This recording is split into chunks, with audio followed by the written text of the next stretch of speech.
আজকে গিয়েছিলাম রাশিয়ান চা খাওয়ার জন্য। হ্যাঁ, ঠিকই শুনেছেন, রাশিয়ান চা। আচ্ছা, তাহলে চলেন শুরু থেকে শোনাই। বিকেলবেলা আমরা সবাই বের হয়ে পড়ি চা খাওয়ার জন্য। আর আজকের আকাশটা কিন্তু ছিল খুবই সুন্দর। আমাদের আসতে আসতে প্রায় রাত হয়ে গেছে। এটার মূল কারণ হলো আমরা মামার দোকানে খুঁজে পাইতেছিলাম না। যাই হোক, ফাইনালি আমরা আইসা পৌঁছাতে পারলাম। এটাই অনেক কিছু। আইসা দেখি পুরা মানুষ একদম ভরপুর, মানে এটা হচ্ছে একদম বাজারের মধ্যে। আর এই ভিতরে আইসা দেখি দোকানে একদম ফলমূল একদম ভরপুর, আর যে সুন্দর একটা স্মেল পাইতেছিলাম, জাস্ট ওয়াও! পুরা দোকান একদম ফল টল দিয়ে একদম সাজানো। মানে এইগুলা দিয়ে চা বানানো হয়, বিশ্বাস করতে পারতেছেন আপনারা? এইগুলা দিয়ে চা বানানো হয়।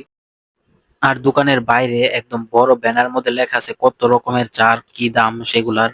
এগুলো আপনার দেখা যেটা ইচ্ছা সেইটা নিতে পারেন। আর দামগুলো কিন্তু অনেক কম চায়ের টেস্টের তুলনায়।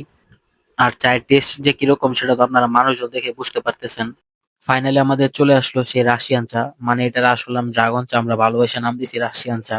আপনারা যেটা ইচ্ছা সেটা বলে রাখতে পারেন। ভাই, আমি ফার্স্ট টাইম কোনো ফলের চা খাইতেছি, আর এটা যে এত মজা ভাই, বিশ্বাস করার মতন না। এত মজা যে লাগছে আমার কাছে, মানে পুরা আনবিলিভেবল। আর এর চাটা অনেকটা গরম ছিল, সেজন্য একটু ঠোঁট পড়ে যাওয়ার অবস্থা হয়েছিল আর কি। এত মজা লাগছে, মানে আপনার না খেলে কেউ বুঝতে পারবে না চাটা যে কত মজা ছিল। তারপর সবাই মালাই চা নিছিল ট্রাই করার জন্য, কিন্তু আমি মালাই নিয়ে নাই। মিষ্টি তো একটা খাইছি, ওটাও অনেক মিষ্টি ছিল। মিষ্টি বেশি খাইতে পারি না, তাই ভাবলাম একটু ঝাল টক মিষ্টি একটা কিছু খাওয়া যাক। আর এই চাটার নাম হচ্ছে বুলেট চা। এটা মানে ওইটা থেকে আরো বেশি মজা ছিল এটা। এত মজা লাগছে এই চাটা আমার কাছে, বুলেট চা। নাম যেরকম, টেস্ট এরকম বুলেটের মতনই একদম। মানে যার জ্বর টর আছে একদম সাথে সাথে ভালো হয়ে যাবে, সর্দি কাশি একদম ওস্তাদ এইটার জন্য। এই চাটা অনেক মজা ছিল, এই চাটা আমার কাছে অনেক ভালো লাগছে। আচ্ছা, এটা লোকেশনটা একটু বলে দিই। এটা হচ্ছে রাজনগর চক বাজারের একদম মাঝখানে। বিখ্যাত আবু মামার চায়ের দোকান বললেই সবাই দেখাই দিবে।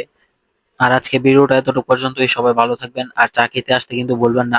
আমরা আসতেছি খুব শীঘ্রই আরো অনেক ধরনের চা খাওয়ার জন্য। তো সবাই ভালো থাকবেন। আসসালামু আলাইকুম।